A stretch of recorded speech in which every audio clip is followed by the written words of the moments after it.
रोल्पा जिल्लाको प्रमुख व्यापारिक केन्द्र मध्येको एक सुनिल स्मृति गाउँपालिका गरिमामय इतिहास बोकेको गाउँपालिका हो। प्राकृतिक, भौगोलिक, सांस्कृतिक, जातीय, भाषिक आदि विविधताले भरिपूर्ण छ सुनिल स्मृति गाउँपालिका। गाउँपालिकाका 8वटा ओडाहरूमध्ये ओडा नम्बर 4 सुलीचौर पालिकाको मात्रै नभएर जिल्लाकै चर्चित व्यापारिक केन्द्र हो।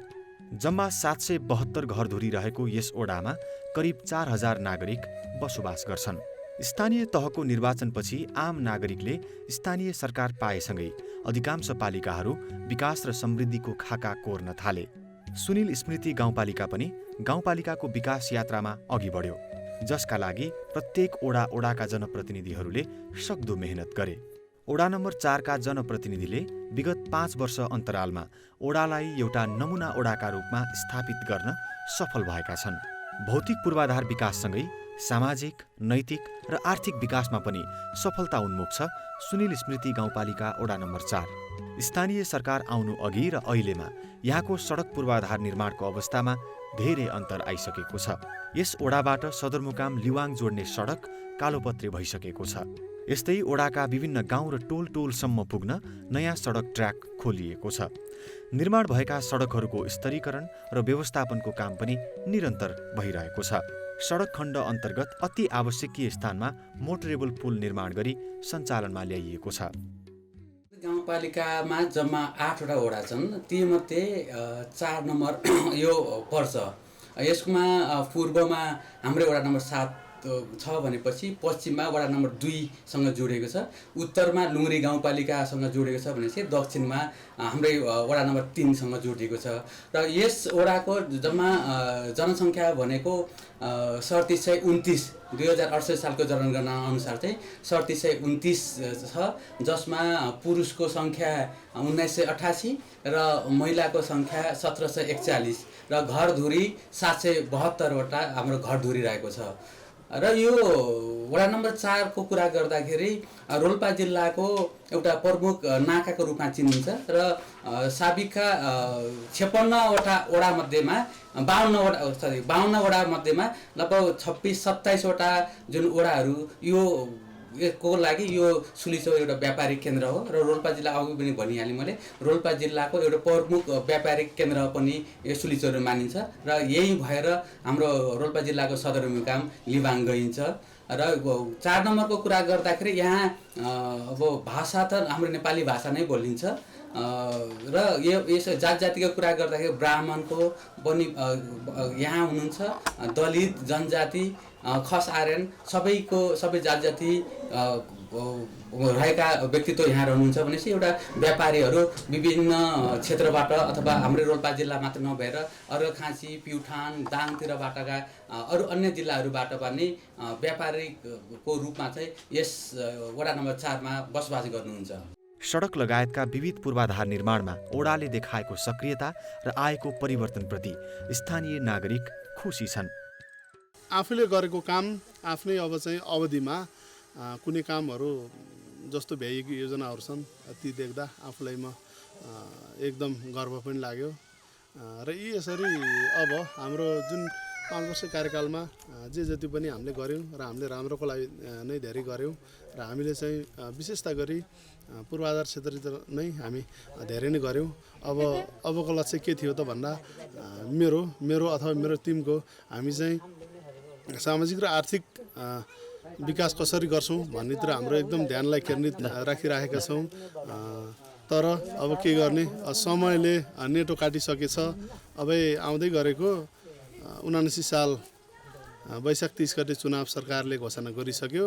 तर ठिकै छ, हामी भन्न पछि जो पनि आउनुहुन्छ उहाँहरूलाई पनि सम्भवतः हामी पहिलो स्थानीय निर्वाचनको पहिलो सङ्घारमै भएको हुनाले हामीहरूले ठुलो कठिनाइका साथ चुनौतीपूर्णका साथ पनि हामीहरू यहाँसम्म आइपुग्यौँ र फेरि पनि हामी यो पदमा नरहँदै गर्दा पनि आउने जेनेरेसनहरूले पनि हामी के भन्छौँ भने हाम्रा 4 नम्बरवासीहरूलाई कसरी आर्थिक विकासलाई अगाडि बढाउने, सामाजिक विकासमा कसरी अगाडि बढाउने, शिक्षा स्वास्थ्यमा कसरी अगाडि बढाउने भन्नेतिर नै हाम्रो चाहिँ ध्यान जानेछ। हामी हुँदा प्रत्यक्ष जनताका घर घरमा गएर दुःख सुख सोध्ने र उहाँहरूलाई समस्या के त, आवश्यकता के त, त्यसको आधारमा हामीहरू गाउँमा टोलमा फिल्डमा खट्दै गर्दा हामीहरूले ओडाले गर्ने तह र तब्काबाट हामीहरूले त्यो काम सम्पन्न पनि गऱ्यौँ र फेरि पनि अब त्यस्तो अवसर फेरि पनि पाएछ भने फेरि पनि गर्नेछौँ। अन्त्यमा के भन्न चाहन्छु भने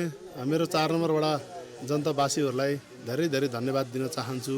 यो झन्डै 5 वर्षको अन्तरालमा उहाँहरूको माया प्रेम सद्भाव सहयोग र सल्लाह सुझावको म आभारी थिएँ र उहाँहरूले मलाई सबै त दिएर नै मेरो झोली भराइदिनु भयो र मलाई त्यो ठाउँसम्म पुर्याउनु भयो र उहाँहरूले म कहिले पनि बिर्सिने छैन। सधैँ उहाँहरूले पनि प्रेरणा दिनुहुनेछ, मैले पनि प्रेरणा दिनेछु र मैले के भन्छु भने उहाँहरूलाई मुरी धेरै धेरै धन्यवाद दिन चाहन्छु र सधैँ सम्झना छ, उहाँहरूलाई सधैँ सम्झना छ। ओडाले नागरिकको स्वास्थ्यलाई ध्यानमा राख्दै स्वास्थ्य क्षेत्र सुधार र व्यवस्थापनका लागि धेरै काम गरिरहेको छ। स्वास्थ्य सामग्री, दक्ष जनशक्ति, औषधि, औजार उपकरण लगायतको प्रबन्ध मिलाइदा यसै ओडामा रहेको प्राथमिक उपचार केन्द्रले गुणस्तरीय स्वास्थ्य सेवा प्रदान गरिरहेको छ।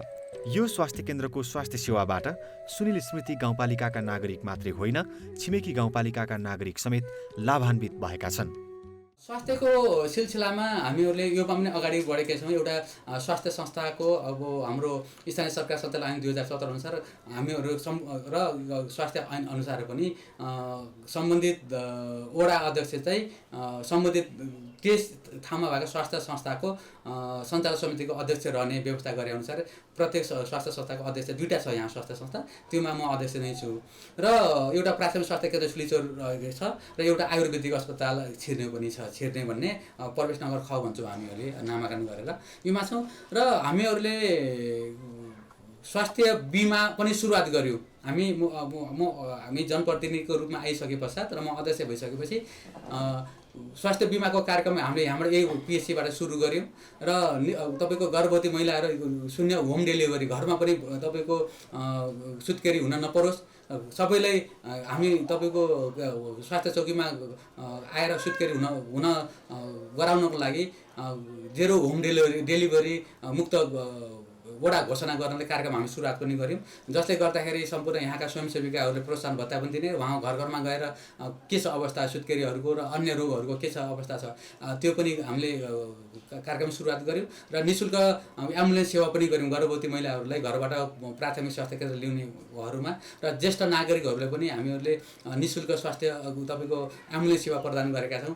यस लगायत तपाईँको पिएचसीहरूमा र यहाँका पिएचसीहरूमा पनि मैले विद्युत हाजिरादेखि लिएर यहाँका पहिला जुन थिएन यहाँका तपाईँको अकाउन्टहरू चुस्त दुरुस्त गर्नलाई पारदर्शी गराउनलाई चाहिँ एउटा सिस्टम पनि सुरुवात गऱ्यौँ हामीहरूले। यहाँ चाहिँ तपाईँको अकाउन्टिङ सफ्टवेयर पनि जडान गऱ्यौँ। यसै गरी भौतिक संरचनाको लागि हामीहरूले अगाडि बजेट पनि विनियोजन गरेका छौँ, गाउँपालिका माग गरेर त्यो पनि गरेका छौँ र प्राथमिक तपाईँको छिर्ने आयुर्वेदिक अस्पतालमा विभिन्न खालको औषधिहरू खरिद गरेर हामीले त्यहाँ वितरण पनि गरेका छौँ, दिएका छौँ। जसले गर्दाखेरि यस भेगमा मात्र नभएर यो प्राथमिक स्वास्थ्य केन्द्र सुलिचौरमा स्वास्थ्य सेवा लिने भनेको सुलिचौर गाउँपालिका मात्र नभएर सुनसरी गाउँपालिका, लुङ्ग्री गाउँपालिका र थबाङ गाउँपालिकाका पूर्वी क्षेत्रका प्राय सबै धेरै आउनुहुन्छ। त्यसैले यहाँ हामीहरूले 24 घण्टा डाक्टरसहितको एउटा हुन त प्राथमिक स्वास्थ्य केन्द्र सुलिचौर भए तापनि योमा हामीले हस्पिटलले दिने सेवाहरू हामी यहाँबाट प्रदान गरिरहेका छौँ। जस्तो इसिजीका कुरा गरौँ,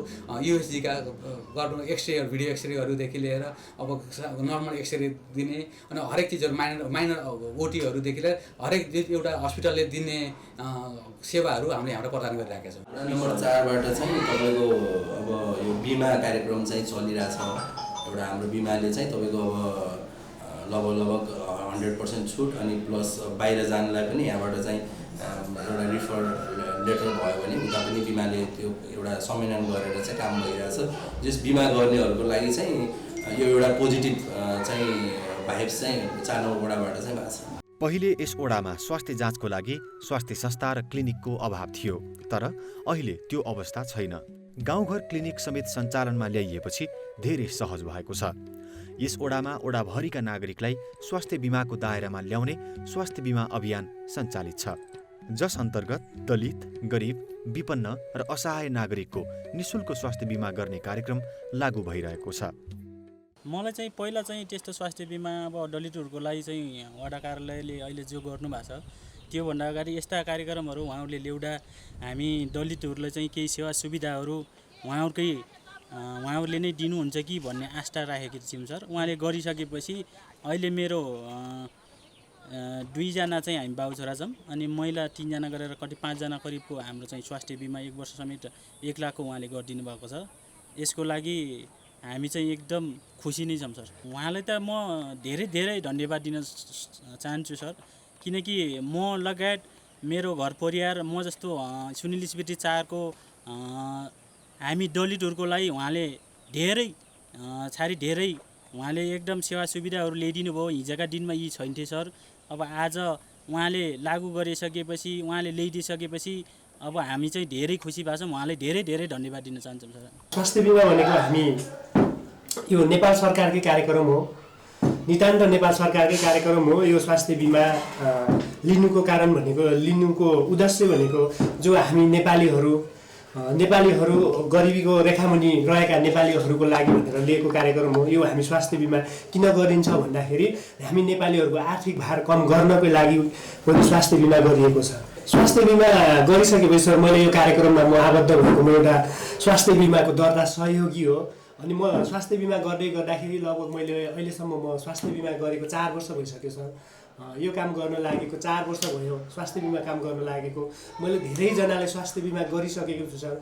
त्यो बिमा गरिसकेपछि सेवाग्राहीहरूले लिएको फाइदा, अनि उनीहरूले सेवा लिँदै गर्दाखेरि लिएको भन्दा गर्दाखेरि म अत्यन्तै खुसी छु कि सर। अब मैले दिएको सेवाबाट सेवाग्राहीहरूले सेवा लिम भन्दै गर्दाखेरि म अत्यन्तै खुसी छु। स्वास्थ्य बिमा गरेपछि हाम्रो एक घरको एउटा फ्यामिलीको लागि 5 जनासम्मको गर्न पाउँछ सर। 5 जनासम्मको लागि एउटा 3500 रुपियाँ दस्तुर लाग्छ। 5 जनाभन्दा माथि गइदियो भने एउटा 700 को दरले थप हुन्छ, र उता फेरि जुन 3500ले गर्दाखेरि 1 लाख बराबरको सेवा लिन पाउँथ्यो भने 6 जना हुँदै गर्दाखेरि 700 रुपियाँ थप गरेपछि उता 20,000 को दरले वृद्धि हुँदै जान्छ सर स्वास्थ्य बिमा। नेपाल सरकारको मान्यता प्राप्त हस्पिटलबाट लिन सक्नुहुन्छ सर। हामी जिल्लाभरि सबै जिल्लाहरूमा छ, अब थोरै मात्रै बाँकी छ सर। मेरो यथार्थ परिचय भन्नुपर्दा सर म 70 सालदेखि एउटा एलजिसिडिपी भन्ने कार्यक्रम थियो, स्थानीय विकास मन्त्रालयबाट सञ्चालन भएको एलजिसिडिपी कार्यक्रम थियो। म त्यसको एउटा सामाजिक परिचालकको रूपमा काम गरिरहेको थिएँ सर। 70 सालदेखि आबद्ध भएको, अनि पछि स्थानीय सरकार ऐन लागू भइसकेपछि म वडा कार्यालयमै काम गर्दै आइरहेको छु सर अहिले। अन्त्यमा म टेलिभिजन हेरेर बस्नुहुने सम्पूर्ण दर्शकहरूलाई म के भन्न चाहन्छु भन्दा, म एउटा स्वास्थ्य बिमाको दर्ता सहयोगी भएको नाताले तपाईहरू सबै दर्शकले स्वास्थ्य बिमा गर्नुपर्छ। स्वास्थ्य बिमा गऱ्यो भने हामी आर्थिक भार कम गर्न सक्छौँ, किनकि स्वास्थ्य बिमा भनेको हामी सबैलाई आजको आवश्यकता हो। एउटा जो 3500 रुपियाँ तिरेर 1 लाख बराबरको सेवा सुविधा लिन सकिन्छ भने हामीले कुनै नास्ता खाने रकमबाट बचाएर हुन्छ, कुनै अब होइन होटेलमा चिया खाएको पैसा रकमहरू जम्मा गरेर हुन्छ, त्यो रकमहरू जम्मा गरेर सबै दर्शकहरूले स्वास्थ्य बिमा गराउनुपर्छ भन्ने सन्देश प्रवाह गर्न चाहन्छु सर। स्वस्थ जीवनका लागि वातावरणीय सरसफाइ अपरिहार्य हुन्छ। यसर्थ ओडाको सरसफाइलाई ध्यानमा राख्दै यहाँको टोलमा फोहोर सङ्कलनका लागि डस्टबिनको व्यवस्था गरिएको छ। यस्तै कोभिड-19 को सङ्क्रमणका समयमा पनि ओडाले निरन्तर नागरिकको सहज दैनिकीका लागि राहत, स्वास्थ्य सामग्री वितरण लगायत स्वास्थ्य सेवा र सचेतना प्रदान गर्ने सवालमा प्रभावशाली ढङ्गले काम गरेको थियो। शिक्षा क्षेत्रको विकासका लागि गाउँपालिकाले उच्च प्राथमिकता दिएसँगै वडा नम्बर 4 पनि थप सक्रिय भएर शैक्षिक विकास र सुधारमा लागिरहेको छ। 4वटा सामुदायिक र एउटा संस्थागत विद्यालय भएको यस ओडामा सामुदायिक विद्यालयको शैक्षिक सुधारका लागि थुप्रै काम भइरहेका छन्।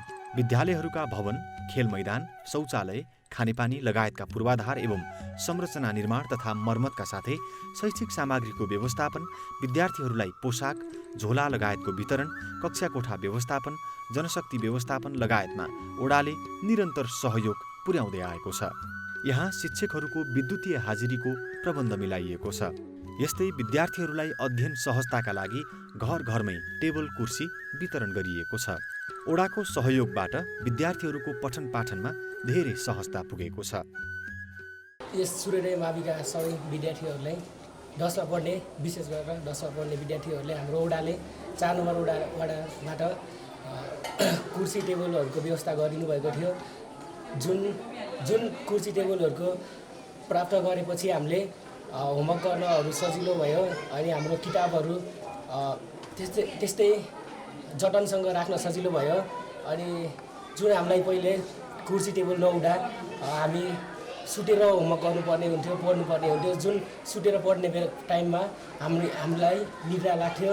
त्यस्तो कुर्सी टेबलमा पाएपछि हामी पढ्ने क्रममा, कुर्सी टेबलमा पढ्ने क्रममा हामीलाई लामो समयसम्म पढ्न सकिने भयो सर। अनि हाम्रो फोकस राम्रो हुने भयो सर पढाइपट्टि। कुर्सी टेबलमा बसेर आफू बसेर पढिरहेको हुन्छ नि सर। अब सुतेर पढ्दा त आफ्नो माइन्डले पनि के सोच्छ अनि सुत्छ, मस्तको आनन्द पाउँछ, शरीर पनि सुत्छ। त्यसै कारणले कुर्सी टेबल पाएर सर हामीले राम्ररी पढाइमा फोकस गर्न सक्यौँ सर। अनि हाम्रो हुन्छ नि सर त्यो पढाइको क्षमता पनि वृद्धि भयो। लगायत स्कुलको सम्झनाहरू अथवा ओडाका सम्झनाहरू पनि हामी आफ्नो साथमा राख्न पायौँ सर। अब हाम्रो रोल्पा जस्तो विकट ठाउँमा सर अब कुनै खासै त्यस्तो विकसित छैन। अब सबैको घर सम्पन्न छैन सर। हामीलाई गाउँतिर पढ्ने टाइममा कतै बर्खाको समयमा सर पानी पर्दिने सर, कतै यताबाट पानीले किताबहरू भिजाइदिने त्यस्तो हुन्थ्यो सर। अब टेबलमा किताब कपी राख्न पाएपछि टेबल अब पानीहरूले पनि नभिज्ने भयो सर। यस्तै धेरै यस्तै कारण यस्तै सहयोग सुनिल स्मृति 4ले फेरि पनि गरोस् सर। र यो सहयोगको लागि म सुनिल स्मृति गाउँपालिका वडा नम्बर 4 का सम्पूर्ण यस योजना पार्नु हुनेलाई म मनैदेखि धन्यवाद ज्ञापन गर्न चाहन्छु सर। मलाई यो टेबल कुर्सी वडा नम्बर 4ले दिनुभएको। मलाई पहिला टेबल कुर्सी नहुँदा घुनाक टेकेर पढ्नु पर्थ्यो, किताबहरू फोहोर हुन्थ्यो र अहिले टेबल कुर्सी पाएपछि मलाई सजिलो भएको छ। पहिला घुनाक टेकेर पढ्दा मलाई धेरै जाडो लाग्दैन थियो, अहिले यो टेबल कुर्सी आएपछि मलाई धेरै जाडो लाग्छ। म हालै धेरै धन्यवाद भन्न चाहन्छु किनकि हालै म लगायत अरू पनि विद्यार्थीहरूले टेबल कुर्सी वितरण गर्नुभएको छ। त्यसैले म त्यहाँले धेरै धन्यवाद भन्न चाहन्छु। हामीहरूले एउटा नेपालमा एउटा नमुना कार्यक्रम ल्यायौँ, शिक्षण सिकाइ कुना कुरा, जुन हजुरले प्रश्न गर्नुभयो। त्यो शिक्षण सिकाइ कुना कार्यक्रम हामीले विद्यालयमा सञ्चालन गर्नुको मुख्य उद्देश्य के थियो भन्दाखेरि प्रत्येक विद्यार्थीहरू हामी सहर बजारको त हैनौँ, हामीहरू ग्रामीण भेगका धेरै विद्यार्थीहरू हुनुहुन्छ र यहाँ हामीहरूमा विद्यार्थीहरूलाई घरमा गएर छुट्टै लिभिङ रुम अथवा डाइनिङ रुम अथवा स्टडी रुम त्यो व्यवस्था हुँदैन हामीसँग। त्यसैले दिनभरि स्कुलमा विद्यालयमा हुने भयो र विद्यार्थीहरूले घरमा गएर गृह कार्य गर्दाखेरि उहाँहरूको एकदम घोप्टो परेर निहुराएर टाउको निहुराएर गर्नुपर्ने अथवा भुइँमा लेख्दाखेरि कापीहरू च्यातिने अथवा पेन्सिलका टुप्पाहरू भाँचिने, यी समस्याहरू जुन समस्या मैले शिक्षा आर्जन गर्दाखेरि यही ठाउँमा जन्मेको हुर्किएको व्यक्ति म, जुन समस्या मैले भोगेँ तर अहिलेका बच्चाहरूले त्यो समस्या नभोगुन् भन्ने हेतुले र घरमा पढ्ने वातावरण सिर्जना होस् भन्ने हिसाबले प्रत्येक विद्यार्थीहरूलाई माथिल्लो हाम्रो 4वटा सामुदायिक विद्यालय छ, त्यसका माथिल्लो तहका विद्यार्थीहरूलाई घरमा पढ्ने वातावरण सिर्जना होस् भन्ने हिसाबले हामीहरूले एक-एकवटा टेबल र कुर्सी वितरण गरेका थियौँ। यस्तै शिक्षा क्षेत्रको सुधारका लागि ओडाको तर्फबाट शिक्षक तालिम कार्यक्रम समेत लागू भइरहेको छ। पक्कै पनि यो सुनिल स्मृति गाउँपालिका सुलिचौर रोल्पा एउटा रोल्पा जिल्लाको एउटा महत्त्वपूर्ण गाउँपालिकामध्ये एउटा छुट्टै पहिचान बोकेको गाउँपालिकाको रूपमा चाहिँ अहिले दर्ज भएको छ। विशेष गरेर यो सुनिल स्मृति गाउँपालिका अन्तर्गत यो वडा नम्बर 4ले शैक्षिक क्षेत्रमा अथवा शैक्षिक जगतलाई केही नयाँपन दिनको लागि, नयाँ रूप दिनको लागि केही चाहिँ नयाँ चाहिँ एउटा एउटा चाहिँ कार्ययोजनाहरू लिएर चाहिँ अगाडि बढेको छ। यसको लागि चाहिँ अब वडापालिकाको यो नयाँ क्रियाशीलताप्रति चाहिँ विद्यार्थी परिवार पनि खुसी नै छ र विशेष गरेर उहाँले चाहिँ अहिले यो कुर्सी टेबल वितरण, पोसाक तथा ब्याग वितरणको कार्यक्रमहरू पनि वितरण गरेर चाहिँ एउटा चाहिँ शिक्षा क्षेत्रमा केही योगदान पुर्याउने चाहिँ जमर्को गर्नुभएको छ। अब यसको तात्विक भिन्नता त छ नै, किनभने जनप्रतिनिधि आइसकेपछि यो चाहिँ जुन स्थानीय सरकार जो चाहिँ यो सङ्घीय संरचना अनुसार पहिलाको चाहिँ शिक्षा र त्यसपछिको शिक्षामा फरक त छ नै। पहिला चाहिँ अब यसरी चाहिँ प्रत्यक्ष रूपमा स्थानीय तहबाटै जनप्रतिनिधिहरूबाट शिक्षासँग जोडिएर सरोकार राखेर जुन किसिमले काम गर्नुभएको छ, सुरुमा चाहिँ अब जिल्लाबाटै हेर्ने अथवा चाहिँ बाहिरबाटै हेर्नुपर्ने भएको हुनाले यति सहज र सजिलो थिएन। त्यसले गर्दाखेरि अहिले चाहिँ हाम्रा समस्याहरू, शिक्षासँग जोडिएका समस्याहरू र चाहिँ अन्य सवालका कुराहरूमा हामी पनि उहाँहरूसँग प्रत्यक्ष रूपमा नजिकैबाट जोडिन सक्ने कुरा रह्यो र उहाँहरूले पनि चाहिँ नजिकैबाट स्थानीय स्तरमा चाहिँ आफ्ना कामहरू चाहिँ यसलाई चाहिँ सुचारू गर्नका लागि अथवा चाहिँ त्यसलाई प्रभावकारी रूपमा चाहिँ अगाडि बढाउनको लागि उहाँहरूलाई पनि सहजता भएको छ। फरक छ अगाडिको एउटा चाहिँ शैक्षिक गतिविधि र अहिले जनप्रतिनिधि भइसकेपछिको शैक्षिक गतिविधिमा हामी फरक चाहिँ पाउन सक्छौँ। जनताको घर दैलोकै सरकार भएको आभास गराएको छ सुनिल स्मृति गाउँपालिकाले। शैक्षिक सुधार र व्यवस्थापनमा ओडाले दिएको प्राथमिकता त्यसकै उदाहरण हो। ओडाले यसमा त एउटा यो शिक्षकहरूको लागि एउटा बिडिडी हाजिरी उसलाई त्यो उपलब्ध गराएको थियो। त्यस पछाडि अब योजना कामहरू 2 कोठा यो बिल्डिङ भवन छर्चुने हुनाले त्यसको मर्मत गर्नलाई त्यसलाई टोटेर फेरि मर्मत गरियो। 3वटा कोठा भवनको त्यो प्लस्टर झ्यालढोका मर्मत गर्ने त्यो एउटा योजनातर्फ होइन त्यसरी गरियो। र शैक्षिक सामग्रीतर्फ प्रत्येक वर्षमा कक्षा 5मा अध्ययनरत छात्रहरूलाई टेबल कुर्सी घरमा विद्यार्थीले बसेर पढ्न सजिलोको लागि भनेर एउटा र प्रत्येक वर्ष कक्षा 1मा भर्ना भएका विद्यार्थीहरूलाई एक जोर पोसाक, झोला, 1 दर्जन कापी, पेन्सिल, खेलकुदका सामग्रीहरू जस्तै बल, नेट, भलिबल, फुटबल,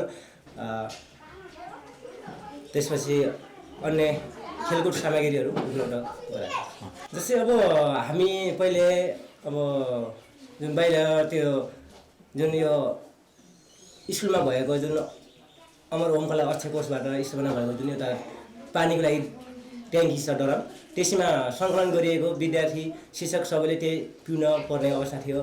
जो ओडाले प्रत्येक 6वटा कोठा र एउटा कार्यालयसँग 7वटा कोठामा 7वटा फिल्टर भाँडोहरू दिएपछि त्यसरी एउटा पानी पिउनको लागि पनि एउटा स्वच्छ पानी पिउनलाई सहज भयो विद्यार्थी लगायत शिक्षकहरूलाई पनि। र त्यो जुन बर्खा सिजनमा पानीले अलि चुहेर त्यो ठोपाहरू खस्ने अनि त्यसरी विद्यार्थीहरूको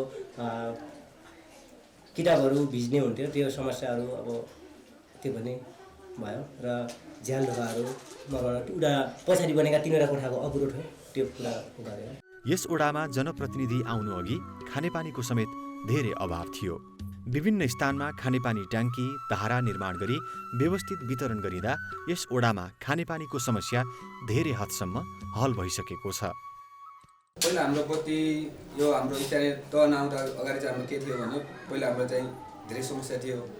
हामीले चाहिँ पहिला चाहिँ मोमबत्तीहरू टुकीबाट युज गरिरहेको थियो भने त्यसरी गुजर चलिरहेको थियो भने अहिले हाल स्थानीय तहहरू हाम्रो 4 नम्बर वडाबाट विद्युत विस्तार भएपछि हामीलाई 20 युनिटसम्म निःशुल्क पनि गराइदिनु भएको छ र अहिले चाहिँ धेरै राम्रो छ, पहिलेभन्दा सुविधा छ। पहिला चाहिँ अब बत्ती नहुँदा साह्रै समस्या हुन्थ्यो।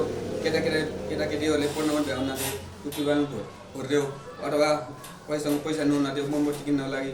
पहिला चाहिँ बिजुली आएदेखि बच्चाबच्चीले पनि राम्रोसँग पढ्न पाएको छैन उज्यालोमा। र पहिला चाहिँ धेरै समस्या थियो, हामीले अँध्यारोमा पढ्नु पर्थ्यो। तपाईँहरू यो कस्तो हुन्थ्यो भने जस्तै अँध्यारोमा हुँदाखेरि हाम्रो सर्भरको डर हुन्थ्यो र अहिले चाहिँ हाम्रो उज्यालोमा जे पनि देख्न पाउँछ र जे पनि गर्न सक्छ सर। विद्युत आएपछि सर आफै समयले सानोतिनो फर्मले सञ्चालन गरेको छ। यो पहिला चाहिँ साह्रै दुःख थियो लाइन नहुँदाखेरि। अहिले चाहिँ हामीले स्वयं लेस कुखुरा पालेको छ, त्यसले चाहिँ अलिकति पनि फाइदा त हुन्छ हुँदैन त्यो घाटा छ आफ्नो ठाउँमा छ। तर पनि त्यसले चाहिँ हामीले विद्युतबाट चाहिँ पहिला विद्युत त्यो फर्म सञ्चालन विद्युत चाहिन्थ्यो सर। विद्युत नभएर चाहिँ अब अँध्यारोमा त हुँदैन। अहिले चाहिँ हाल चाहिँ विद्युत आएर चाहिँ हामीले चाहिँ सानो फर्म सञ्चालन गर्छ, त्यसले चाहिँ हाम्रो चाहिँ जीवन चाहिँ खोजिरहेको सर। हामी चाहिँ के भन्न चाहन्छौँ भने सर, उहाँले हाम्रो लागि धेरै गर्नुभएको 4 नम्बरवासीलाई हामीलाई 20 युनिटसम्म बिजुली निःशुल्क गरिदिनु भएको छ। अनि उहाँले म के भन्न चाहन्छु भने स्थानीय तहमा देखाएपछि मान्छेको गाउँतिर धेरै विकास भएको छ सर। गाउँतिर मोटर बाटो पुगेको छ, खानेपानीको सुविधा भएकै छ। अनि धेरै राम्रो गर्नुभएको छ सर। मलाई चाहिँ हामीले चाहिँ उहाँ 4 नम्बर वडावासीलाई धेरै धेरै धन्यवाद भन्न चाहन्छु सर। खानेपानीको समस्या कस्तो थियो भने सर, यो पहिला नै समस्या सर। हामीले बाजे बाउदेखि नै हाम्रो यो वारस कुलो भन्ने कुलो थियो, त्यो कुलोबाट आएको पानी पिउरहेको थियौँ। त्यो पानी पिएर हामी चाहिँ निरोगी पनि थियौँ सर त्यस बेला। अहिले चाहिँ हाम्रो 4 नम्बर वडा चेक गर्ने जब सरले हाम्रो एउटा बच्चा छुट्याइदिएर अहिले चाहिँ हर घरमा पानीधारा बनाइदिनु भएको छ। हामी चाहिँ अहिले स्वास्थ्य छौँ, स्वस्थ छौँ सर। जनप्रतिनिधि नआउँदासम्म धेरै स्थानमा बिजुली बत्तीको समेत सुविधा थिएन। हाल व्यवस्थित विद्युतीकरण भएपछि स्थानीय नागरिक उज्यालोमा बस्न पाएका छन्। 20 युनिटसम्म विद्युत खपत गर्ने नागरिकलाई निःशुल्क बिजुली वितरण गरिएको छ। यो जुन निःशुल्क वडाको निःशुल्क विद्युत भन्ने जुन कार्यक्रम छ, मैले एकचोटि म अनुगमनको सिलसिलामा गाउँमा जाँदाखेरि एउटा बुढी आमाले भेटेँ। मैले कहाँ जान लाग्नु भएको भन्दाखेरि मैले उहाँले प्रश्न गर्दाखेरि म सुलिचौर विद्युत तिर्न जान लाग्यो भनेर उहाँले मलाई उत्तर दिनुभयो। अनि दिउँसो बिहान गएको पनि हुन्थ्यो भनेर मैले उहाँलाई प्रश्न गर्दा उहाँले के भन्नु भने बिहान मसँग पैसा थिएन, बिहान पैसा सापट अरूसँग पैसा सापट माग्नु पऱ्यो, त्यसैले अहिले उहाँले पैसा सापट लिएर 100 रुपियाँ सापट मागेर म अहिले जाँदैछु भन्दाखेरि मलाई त्यो छुयो, उहाँको वचनले मलाई छुयो। मैले के सोचेँ, वडाले चाहिँ भौतिक विकास आफ्नो ठाउँमा छ, तर यो उहाँहरूले कमसेकम यी निम्न आय स्रोत भएका व्यक्तिहरूको कमसेकम 90 रुपियाँसम्म 20 युनिटसम्म चाहिँ अलिकति पैसा हामीले वडाबाट तिर्दिसकेपछि उहाँहरूलाई प्रत्यक्ष लाभ हुन्छ, कति सेवा हुन्थ्यो भन्ने त्यो सोच हिसाबले मैले हाम्रो वडा समितिमा यो प्रस्ताव राखिसकेँ। उहाँहरूले एकदम राम्रो कार्यक्रम भनिसकेपछि हामीहरूले यो कार्यक्रम सुरुवात गऱ्यौँ। यो चाहिँ जुन कार्यक्रम चाहिँ नेपालमै पहिलो कार्यक्रम भयो हैन। यो हाम्रो कार्यक्रम अनुसार वडा नम्बर 4 मा भएका सम्पूर्ण जनता जसले चाहिँ 20 युनिटसम्म विद्युत खपत गर्नुहुन्छ, त्यो भनेको 90 रुपियाँसम्म जसले विद्युत खपत गर्नुहुन्छ उहाँको निःशुल्क हामीहरूले विद्युत प्रदान गरेका छौँ र उहाँको सम्पूर्ण शुल्क 90 रुपियाँसम्मको शुल्क चाहिँ हामीहरूले वडाबाट तिरिरहेका छौँ। जसले गर्दाखेरि सम्पूर्ण जनताहरू एकदम खुसी हुनुहुन्छ र यो कार्यक्रमबाट प्रत्येक महिना 525 देखि 550 जनाका जुन जनताहरू घरधुरी हुन्छ प्रत्यक्ष लाभमा हुनुहुन्छ। पहिले धेरै हिसाबले पछाडि परेका महिलाको हक, हित र अधिकार सुनिश्चितताको लागि ओडा मार्फत विभिन्न कार्यक्रम हुने गरेको छ, जसले गर्दा महिलाहरू पहिलेभन्दा धेरै जागरुक र शिक्षित भएका छन्। पहिला जस्तो अब महिलाहरू धेरै केही नजानेका महिलाहरू थिए नि, जस्तो अब बच्चाहरूको जन्मदर्ता सहित पनि छुटेका थिए। त्यहाँका महिलाहरूको बच्चा जन्मेपछि नि तिनका जन्मदर्ताहरू पनि नबनाइदिइराखेका थिए। त्यस पछाडि त्यो बच्चाहरू जन्मेको पछि पनि त्यस्तै वञ्चित भइराखेका हाम्रो पोषणहरूका दलितहरूको पोषण भत्ता आइराखेको हुन्थ्यो। कति तिनीहरू वञ्चित भइराखेका थिए त्यो पोषण भत्ताबाट पनि।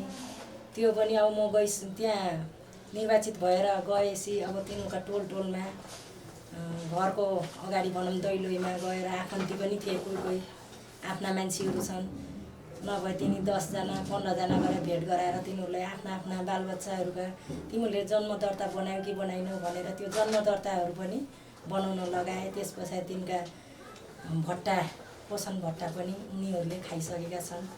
त्यस पछाडि भनौँ दलितका बच्चाहरूको तिनी बच्चाहरूले पढ्नेमा पनि वञ्चित थिए सर। धेरै जस्ता तिनीहरूको भनौँ कसैको त एकदमै बिहान बेलुकी छाक टार्नै गाह्रो थियो। तिनीहरूले अब कसरी हामीले किताब कापी यिनी ब्याग झोला पुर्याउन सक्छौँ र भनेर पढाउन थिए होला। तिनी पनि अहिले त्यहाँ हामीले यो वार्ड नम्बर 4 को अब शिक्षामा लगानी भन्ने त्यो कार्यक्रम हामीले लिएर ब्याग झोला वितरण गरेपछि अहिले चाहिँ कुनै पनि एकजना पनि छुटेका छैनन्। त्यहाँका बालबच्चाहरू तिनी सबै स्कुल गएका छन्। त्यसमा फेरि अर्को फेरि हामीले त्यो दलित भनेर कार्यक्रमहरू जुन छुटाएका थियौँ सर, त्यो 75-76 थियो।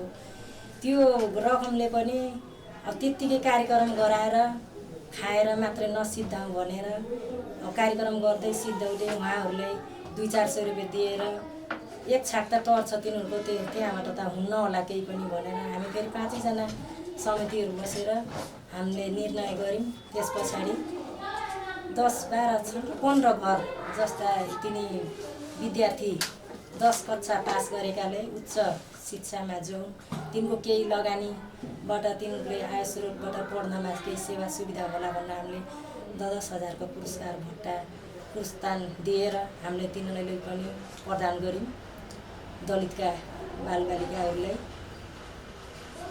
त्यस्तै नै अगाडि बढेको।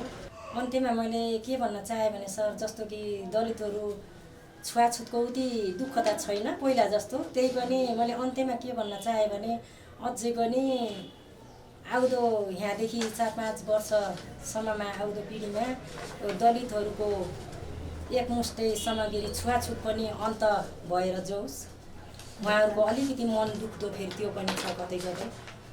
हामीले चाहिँ छुवाछुतमा थोरै पनि अझैसम्म पनि छ भेदभाव, तर पहिला जस्तै त छैन सर, धेरै निरन्तर भइसक्यो। तर केही अलिअलि रहेको पनि सबै त्यसको निरन्तर भएर सकोस् भन्ने उहाँहरूको विचार नै सबभन्दा पहिला। अब जस्तो हुन्छ नि सर, त्यो बाल विवाह बहुविवाह जस्तो हुन्छ, त्यो चाहिँ अब पहिला अब दलितकाहरूका केटाटीहरूले पढाइको चेतना कम भएर पनि होला उनीहरूले अब पहिला नै अब विवाह गरिहाल्ने। यो चाहिँ अब पढाइअनुसार नै होला, कार्यक्रम गरेअनुसार नै होला, यो चाहिँ बाल विवाह अन्त्य गर्न पाउँथ्यो होला भन्ने उहाँहरूको गुन्जाइस त्यही नै छ। सर्वप्रथम त म महिला सदस्य हुनुभन्दा अगाडि नै एकदम महिलाहरूलाई एउटा महिला भइसकेपछि महिलाहरूको एकदम अप्ठ्यारो अवस्था भनेको गर्भवती अवस्था हुन्थ्यो, सुत्केरी हुने अवस्था र गर्भवती अवस्था। त्यसको लागि महिलाहरूको लागि लक्षित गरेर नै हाम्रो गाउँमा जुन अवस्था थियो, जुन अब त्यो म महिला सदस्य उठ्दै गर्दा पनि म एउटा गर्भवती अवस्थामा थिएँ। त्यसमा हाम्रो गाउँघर क्लिनिकको भवन थिएन र जसरी हामी गाउँघर क्लिनिक भवन नहुँदा गर्भवती अवस्थामा चेक गरेर रुखको छारी मुनि बसेर चेक गर्न बाध्य हुन्थ्यो। आफ्नो मनमा लागेका कुराहरू पनि बाहिर खोलेर बोल्न नसक्ने अवस्था थियो। कसै दिदीबहिनीहरू त झन् त्यो बाहिर खुल्ला रूपमा गर्भवती चेक गर्न अप्ठ्यारो मानेर गर्भवती चेक गर्नबाट वञ्चित हुनुहुन्थ्यो भने म त्यसै गर्ने क्रममा त्यो महिला सदस्य भइसकेपछि पहिलो एजेन्डा नै त्यही गाउँघर क्लिनिक भवन बनाउने थियो र गाउँघर क्लिनिक भवन बनाउन सफल भएको थियो। हामी जनप्रतिनिधि हुनुभन्दा पहिला त अब एकदमै अस्तव्यस्त नै थियो सर गाउँघर बस्तीहरूमा, जहाँ खानेपानीको अभाव थियो, त्यसपछि शिक्षामा उत्तिने अभाव थियो, बाटोघाटोको समस्या थियो, बिजुली बत्तीहरूको समस्या थियो भने त्यसमा अब समग्रको हामी प्रत्येक घरमा एक घर एक धारा पुर्याउन पुग्यौँ र बाटोको समस्या, खोला नाला काटेर विद्यार्थीहरू यता विद्यालय आउन अप्ठ्यारो हुने ठाउँमा एउटा आरसिसी फड्के पुलहरू निर्माण गरेपछि त्यहाँ विद्यार्थीहरूलाई आउन पनि सहज भएको थियो। र त्यो टोल बस्तीमा एउटा खानेपानीको अभाव हुँदा त्यहाँहरूले बर्खाको टाइममा पनि धमिलो पानीहरू पिउन बाध्य हुनुहुन्थ्यो भने अहिले प्रत्येक टोल बस्तीमा हामी खानेपानी सम्पन्न गरिसकेका छौँ सर। योजनाको काम त थुप्रै छन् सर। अब शिक्षाहरूमा अब विद्यालयहरू निर्माण भवन निर्माण गर्ने क्रममा अब विद्यालयहरू थप क्लासहरू गर्ने, त्यसपछि थुप्रै बाँकी योजनाहरू सम्पन्न गर्ने कामहरू छन् सर। जसरी हामी गाउँघर क्लिनिक भवन बनाउन सफल भएको थियो भने महिलाहरूलाई एउटा सुत्केरी हुनको लागि एकदम अप्ठ्यारो अवस्था हुने र सुत्केरी गराउन अस्पतालमा आउँदा एउटा यातायात भाडाको पैसाको कमीले गर्दाखेरि गाउँघरमा नै सुत्केरी हुँदा उहाँहरूको बच्चा लगायत आमा लगायत बच्चाको जोखिममा पर्ने असुरक्षित हुनाले गर्दाखेरि हामीहरू एउटा यातायात सुविधा भनेर बजेट विनियोजन गरेर जसरी सुत्केरी हुन आउनुको लागि निःशुल्क यातायातको पनि बजेट विनियोजन गरेर त्यो सुविधा पनि उपलब्ध गराउन सफल भएको छ। त्यसपछि हामी स्वयंसेविकाहरूले प्रत्येक टोल बस्तीमा जाँदै गर्दाखेरि अब होम डेलिभरी सुन्ने गराउने भन्ने कार्यक्रम थियो र अहिले हामीले जुन यातायात सुविधाको भाडाको सुविधा ल्याइसकेपछि होम डेलिभरी चाहिँ अब लगभग शून्य भइसकेको अवस्था छ हाम्रो वडामा। अन्त्यमा म एउटा महिला सदस्य भएको नाताले नि महिला दिदीबहिनीहरूलाई घर चुलोमा मात्रै सीमित नभइकन एउटा सामाजिक काममा अगाडि बढ्न लागि मैले म आग्रह गर्न चाहन्छु। यस्तै यो ओडामा रहेका एकल पुरुषहरूलाई ओडाले एकल पुरुष भत्ता कार्यक्रम मार्फत मासिक 1000 रुपियाँ प्रदान गर्दै आएको छ। कृषि र पशुपालन व्यवसायलाई थप परिष्कृत र उत्पादनमूलक बनाउन ओडाले कृषकहरूलाई विभिन्न आर्थिक तथा प्राविधिक सहयोग गर्ने गरेको छ। कृषिमा सिँचाइ अभावको समस्या हटाउन बिग्रिएका सिँचाइ कुलोहरू मर्मत, नयाँ सिँचाइ आयोजना निर्माण जस्ता कार्य गरी सिँचाइको समस्या लगभग हटाइएको छ। यो एकल पुरुष भत्ताको कुरा पनि त्यही सेम जसरी मैले एउटा अनुभूति गरेका थिएँ एउटा वृद्ध आमाबाट निःशुल्क विद्युतको कुरा जुन मैले सुरुवात गरेको थिएँ, यो पनि हाम्रै गाउँका एउटा दाइ हुनुहुन्छ। अब एउटा छोरा हुन्छ, छोरा विदेशमा हुन्छ, अब बुहारीले अलिकति हेला गर्ने, उहाँले चाहिँ अब साँझ बिहान अब तेलहरू होइन र अब तेलहरू चिनीहरू खरिद गर्दाखेरि नै अरूसँग सापट लिनुपर्ने अवस्था भयो।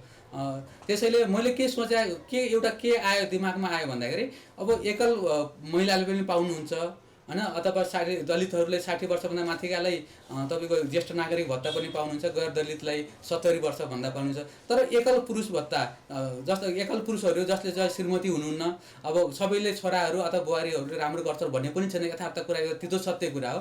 त्यस्ता व्यक्तिहरूले पनि किन हामीहरूले कमसेकम मासिक 1000 रुपियाँसम्म तिर्दै पनि उहाँले एउटा सहयोग गरे पनि उहाँले कमसेकम आफ्नो दैनिक गुजारा त गर्नुहुन्छ भन्ने मैले अनुभूति गरे हुनाले यो मैले पनि फेरि वडा कार्य समितिमा हाम्रो जुन समिति छ समितिका सदस्यहरू यो प्रस्ताव राखिसकेपछि उहाँले पनि एकदमै राम्रो कार्यक्रम छ भनेको हुनाले यो कार्यक्रम चाहिँ हामीले सुरुवात गऱ्यौँ र हाम्रो वडाभरि अहिले 9 जना त्यस्ता व्यक्ति भेटिनुभयो एकल पुरुष जसको चाहिँ श्रीमती अब बित्नु भएको छ र 1-2 जनाले चाहिँ अहिलेसम्म बिहा गर्दा 60 वर्ष पुगिसक्नु भएको छ तर उहाँले विवाह गर्नु भएको छैन। त्यसले गर्दा 9 जनालाई हामी प्रत्येक महिना चाहिँ 1000 रुपियाँको दरले हामीले यो एकल पुरुष भत्ता हामीले सेवा दिने सुरुवात गरेका छौँ। यो पनि नेपालमै पहिलोचोटि नै भएको छ, अलि बहस पनि भयो र विशेष गरी अब वडा नम्बर 4 ले नयाँ कार्यक्रम ल्याउँदाखेरि अलिकति इम्प्लिमेन्ट गर्दा अलिकति ढिला हुन्छ, किन भन्दाखेरि हरेक चिजहरू गर्दा सरकारी निकायमा चाहिँ कार्यविधि बनाउनुपर्छ, कानुनको खाँचो हुन्छ। त्यसैले अब हामीहरूले कानुन कार्यविधि बनाइसकेपछि त्यही टेकेर हामीले कार्यक्रम सुरुवात गर्नुपर्छ। त्यसैले हामीले अलिक यो हामीले सुरुवात गरेका छौँ, कार्यविधिहरू बनाएर यो कामहरू अगाडि सुरु गरिसकेका छौँ। पर्यटकीय सम्भावना बोकेको र स्थानीय स्तरमा चर्चित पर्यटकीय स्थल भवानी गुफा यसै ओडामा रहेको छ। सो गुफाको संरक्षण सम्वर्धन गर्दै पर्यटन प्रवर्धनका लागि ओडाले सङ्घ तथा प्रदेश सरकारसँगको समन्वयमा विभिन्न संरचना निर्माण गर्ने योजना बनाएको छ।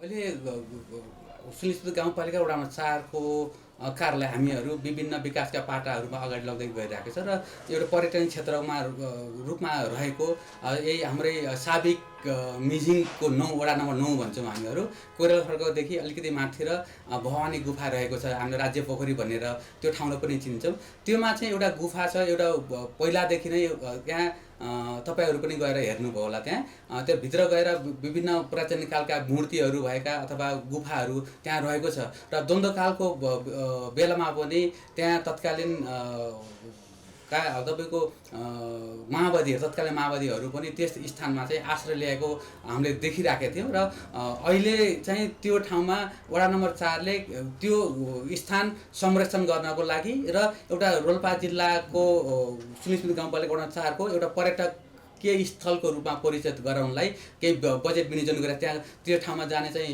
हामीहरूले सिँढीहरू बनाउने अथवा बाटो खन्ने निर्माण गर्ने हामीले बजेट विनियोजन गरेका छौँ र त्यसको त्यो संरक्षणलाई अलिकति हाम्रो वडाबाट अलिकति कम मात्रै बजेट हुने भएको हुनाले धेरै बजेट विनियोजन गर्न नसके हुनाले प्रदेश र सङ्घसँग हामीहरूले धेरै बजेटहरू अलिकति ठुलो रकम हामीले त्यस संरक्षणको लागि हामीले माग गरेका पनि छौँ र त्यो हाम्रो प्लान के छ भने त्यो ठाउँमा चाहिँ पर्यटकहरूलाई मानिसहरूलाई त्यस स्थानमा राखेर एउटा पर्यटकीय स्थलको रूपमा एउटा हब बनाउने हामीले प्लान बनाएको छौँ। त्यो चारैतिर त्यस ठाउँमाबाट ठुलो धेरै चौरहरू पनि छ, तीमा स्तम्भ पनि देख्नुभयो, स्तम्भ पनि छ र भित्र गइसकेपछि विभिन्न मूर्तिहरू अब देवहरूको पुरानो मूर्तिहरू त्यहाँ पनि छ र त्यसलाई हामीहरूले सिँढी बनाएर अथवा त्यो संरक्षण बनाएर त्यो ठाउँलाई चाहिँ हामीले एउटा सुनिल स्मृति गाउँपालिका वडा नम्बर 4 को एउटा पर्यटकीय स्थलको रूपमा हामीले चिनारी गराउने हामीले सोचमा छौँ र त्योमा लागिराखेका छौँ।